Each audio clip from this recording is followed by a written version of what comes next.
House in Baltimore. And I tell you what, I always love having an author on.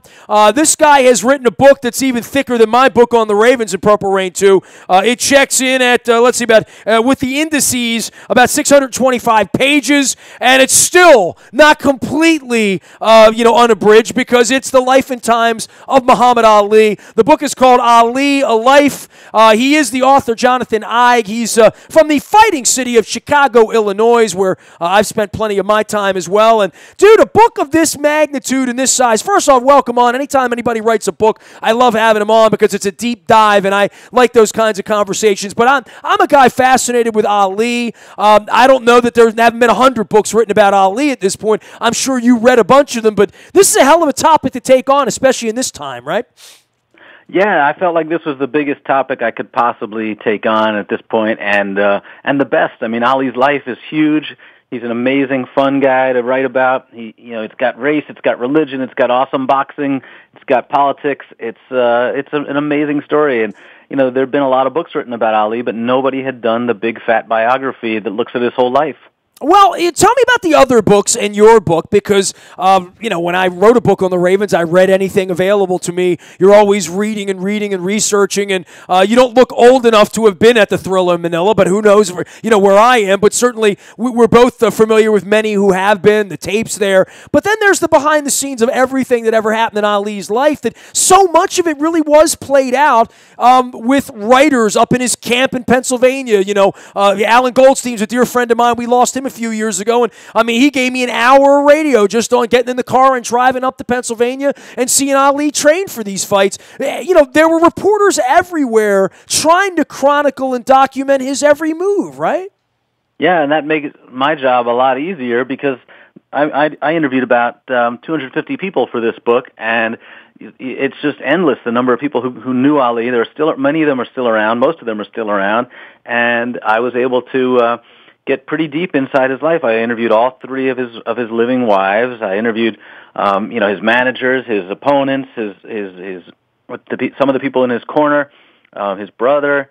It goes on, and I felt like some of the other books were terrific, but nobody had taken a step back and really looked at the whole life in one big sweeping picture. Well, maybe it's the starstruck nature of a boy who was born in 1968, whose dad hated Muhammad Ali and Howard Cosell, by the way, my dad did, and everything about the wide world of sports, but loved the fights. I was a small boy when the Thrilla in Manila, and Ali fought Jimmy Young and Evangelista down at the Capitol Center through the years, and I remember the Holmes and the Nortons and all Spinks, all that stuff. As a kid, it kind of shaped my thoughts about sports. And I was in a room twice with Ali. One time was at the Senator Theater. He appeared for a screening of the movie Glory over there. And then the other time was at the Atlanta Super Bowl when Jerry Eisenberg, who I'm sure is one of the people that you had chatted with, and Bert Sugar was also there, that Ali came into the media room at the Hyatt in Atlanta to watch a fight that night, and I think maybe it was Tyson fighting. I don't remember who it was. It was 1999 or whatever. And he sat in a room with 350 jaded journalists who all literally lined up to take a picture with him. And he was incredibly magnanimous and smiling and friendly and putting the fist up to your jaw. I have one of those pictures. And I think if you met Ali or were around Ali or saw him fight or ever saw him, as the shaky man the last 20 years of his life, he commanded the room, and everyone has an Ali story to tell, because you can't be a sports fan in America and I'm 49 years old and not have been affected, even if it was the torch in the sky in Atlanta long after he was done fighting, quite frankly. That's right, and it's amazing how many people have stories of meeting him, because he was like that. He would just sit all day greeting his fans, and if he was bored and there was nothing on TV, he'd just go out and stand on the street and wait for people to come up and talk to him, because he fed off of that.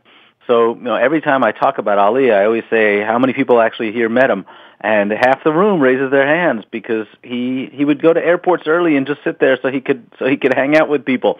And he never said no to an autograph.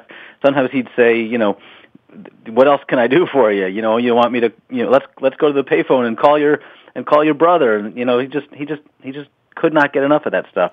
You know, all the bad stuff came out on the Uncle Tom stuff and the Joe Frazier stuff out of Philadelphia, and obviously there were some, you know, significant feelings, you know, there, and, you know, throw Foreman into that, throw all those fighters from the 70s into that.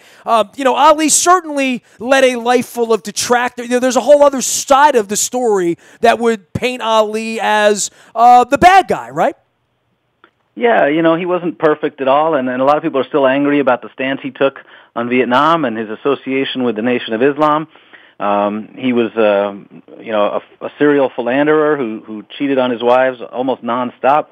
So the guy was far from a saint, and that's one of the reasons I wanted to write this book, was so that we see that he's a person, you know, not just some kind of a mythic figure that we sometimes make him out to be. You know, especially since he got sick, you know, and after he lit the Olympic torch, we tend to treat him like this avatar. You know, he's all things to all people, and I wanted to write a book that would make him real again.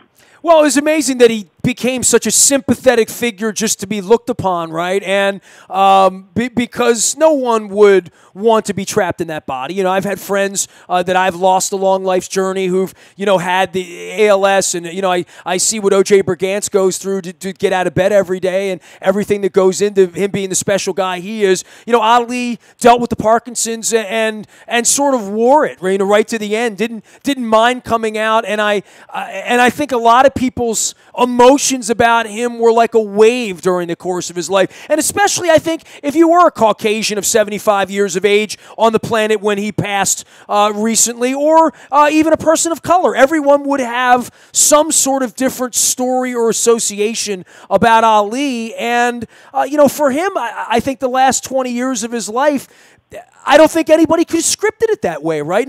Not when he was this so good looking and so pretty, and, you know, all that stuff that went into that. In the end, emotions had to change about him because he changed so much, right? Absolutely. You know, he goes through these different phases of his career. In the 60s, he's a radical. You know, the government brands him as a threat to democracy. And then in the 70s, he's this popular entertainer. He's on the Tonight Show all the time, and he's clowning around with Howard Cosell, and he's doing commercials on TV. And then by the 80s and 90s, he becomes kind of this silent figure who we just kind of worship as a saint, and we think that because he's not saying very much that he's you know, knows it all and has this wisdom to impart to us. And these reporters go and visit him, and he doesn't really say much, but they describe him as if he were, you know, the Dalai Lama imparting wisdom. And it's fascinating to watch that evolution. You know, and taking this thing and making it such a, you know, a lengthy book. By the way, we're on the line with Jonathan Eig. He is the author of Ali, A Life. It is a very, very thick book, I will say. You know, what's the starting point for you that you said you woke up one morning and said, I'm going to do a book, and the book's going to be on Ali? Yeah, that was pretty much it. I said, I can't believe nobody's written the full-blown biography yet. I'm going to go for it. And then I start reading all the other books that are out there. How many? How many books are? How many are there, and how many did you read? Oh man, well, I've got at least 100 or so on my shelf, and wow. Some of them I read, and you know, some of them are just you know about one particular fight, or they're about a particular time in his life, or they're, you know, collected essays. But and then Ali wrote his own book. So you know, there's a lot of different stuff, and there's one big oral history that Thomas Hauser wrote that covers a lot of the life, but it's also an oral history, not a straight biography, and it doesn't. And it was also written with Ali's approval, so it's not objective in that way. So I was, you know, that's the first thing I did. I read all that stuff and tried to get up to speed as much as I could, and then I started interviewing people, especially the older folks who, you know, book takes 4 years to write. Some of them are not going to live to see the end product, so you got to start with the older folks and start interviewing them as fast as you can. Well, and the same story for you is when you started this project, Ali was alive, right? Absolutely, and I wanted to try to meet him, so that was another thing that I had to start working on. Like, how do I get a message to him? How do I get close to his family, to his managers, so that I can at least get a shot at meeting him? How did that go for you? Well, it took about 3 years, but I did finally get to meet him, and he couldn't do interviews at that point. But I at least got to tell him that I was working on this and to thank him for the opportunity. And, you know, I asked him if there was anything he wanted to say, but he didn't respond. I think he heard me, but he didn't speak. You know, in your case, in putting this together and all of these tombs of information and all these stories, what were some things you unearthed that you didn't know when the thing began? Which is, again, that's probably what you want to write about, the stuff that has never been written about, right? Absolutely, and I think people who read this book, even people who know Ali, will find something new on almost every page of the book, because it was astonishing to me how much new information was out there. It begins with something really simple, like the fact that Ali's grandfather was a convicted murderer. Wow. Nobody had ever reported that before. I don't think Ali even knew it. And when I told his brother, he said he had no idea, that they knew he'd gone to jail at some point before he had kids, but they didn't know he'd been convicted of murder. So, there's little stuff like that. I found a secret contract that suggested that Sonny Liston had a financial reason to throw that first fight. I don't know if he threw it, but that first fight in Miami, there was a secret contract that Liston signed with Ali's team, guaranteeing that Ali would get a rematch if Liston lost. That Liston would get a rematch if Liston lost, sorry. And nobody had found that secret contract before. I found old tapes of Ali interviews with journalists that nobody had listened to in 50 years. And then I interviewed people and asked them questions that they hadn't really been asked before, and got details from them that were new. So I think that the lesson here is that even if you take the most famous man on earth, if you dig hard enough and you work long enough, that you're going to find a ton of new information. The book is Ali, A Life. You can find it out on alialife.com, as well as anywhere hardcover books are sold. It is new. The author is Jonathan Eig. That's E-I-G. You can also follow him at Jonathan Eig on Twitter as well. And you've done a lot of long-form writing and all, and putting this thing together and trying to examine, what balance do you put on his childhood versus his upbringing and going through all the phases of his career toward the end. Was there a certain weight that you wanted to put on any part of this that you felt was underreported or reported maybe not as thoroughly as you wanted to? Well, I think that the key to understanding Ali is understanding his upbringing and his views on race, because race is really the key theme in his life. And he grows up in segregated Louisville, with a father who's very unhappy with the way black people are treated in this country, and his father turns to drinking too much and can be abusive at times with his own family. And Ali, is looking for a way to fight back. He's looking for a way to be better than his old man, and he finds boxing.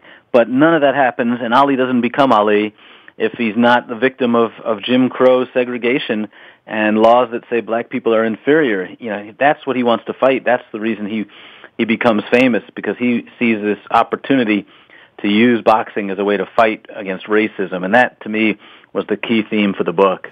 I'm always fascinated with the life of Howard Cosell, as a kid that grew up on that side, watching him and then doing this for now 33 years of my life, sitting and talking to people, hopefully intelligently in a long-form sort of way.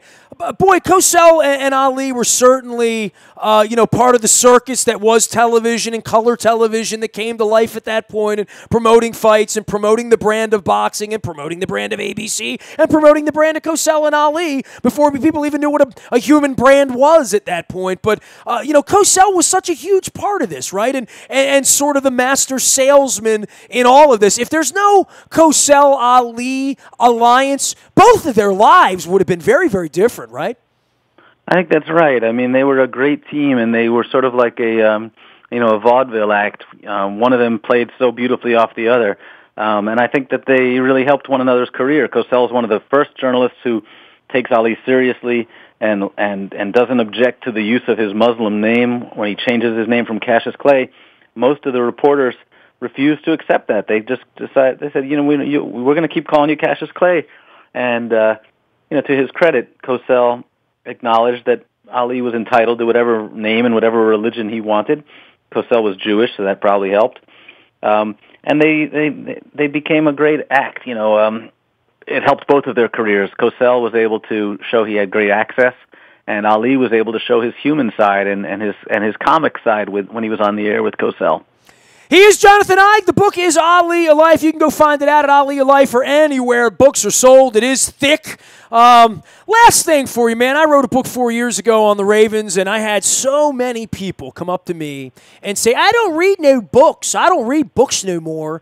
This is an intimidating, long... I often worry for all of us who write or love or read or have learned anything through books. You want to say anything about books and writing sports books to document things like the life of Muhammad Ali all in one neat little package for people's entertainment as well as for their education, quite frankly? Yeah, I mean, I worry that people aren't reading as much as they used to. We're all stuck looking at our phones all day long. But if we don't read books, we don't learn the history, and we don't learn where we came from, and we don't learn who these people really are. If you want to understand what's happening right now in the NFL, if you want to understand why you've got the President of the United States saying that black athletes should keep their mouths shut and do what they're told, you got to understand history, and you got to understand Muhammad Ali, because he came first, and he paved the way for these athletes to speak their minds. And, my concern is that if we don't read about our heroes, we just turn them into two-dimensional characters, and we're not doing ourselves any good by doing that. Well, there certainly was incredible depth to Ali. The boxing was one thing, the showmanship was one thing, but there was a thickness there that, quite frankly, resembles all 650 pages in your book. John, great work, man. I appreciate you coming on. Good luck with this. I have a incredible soft spot for authors. I've been the guy up in the middle of the night all night for 100 days with my cat writing a book, so I understand. Well, I understand the pain, and I also, as an author, there's nothing I love to do more than write about a subject and take it down and tackle it. I wrote a book about Peter Angelos and his ownership of the Orioles here recently that I've released as well. So I tip my cap to you, man. Good luck with this and good work. I can't wait to start to tear into this thing, man. Thanks so much. It's great talking to you. You got it. Jonathan Eig, E-I-G, is the way to find him out on Twitter. He is the author of Ollie A Life. If you love Muhammad Ali or you have some interest in Muhammad Ali, this is it's quite a tomb of information. I'll say that. I'm out in the BuyAToyota.com audio vault 24 hours a day from anywhere in the world on your mobile device. You can find us there. Listen from anywhere in the world that your internet takes you and your mobile device takes you. Our morning newspaper delivers to your email inbox 7 days a week at 7 a.m. It's all free. It's all powered up by Planet Fitness and PlanetFitness.com, where it's still $10 a month to get in the best shape of your life. And that's a guarantee for you, by the way. On Thursday, Dennis Colossus will be here with the SSV on WNST as a Sunday Sports Voice. We'll get you ready for the games this weekend as well. And, of course, all of that brought to you by our friends at Coons Ford of Security Boulevard. And that's our tech service as well, bringing you breaking news as it happened, anytime, anywhere, all brought to you by Coons Ford of Security Boulevard. Nasty at WNST.net finds me. Facebook, Twitter, LinkedIn, Snapchat, Instagram, streaming live on our Facebook, as well as our YouTube WNSTV channel. I'm Nestor. We are WNST.net, AM 1570. And WNST Towson, Baltimore, and we never stop talking Baltimore sports.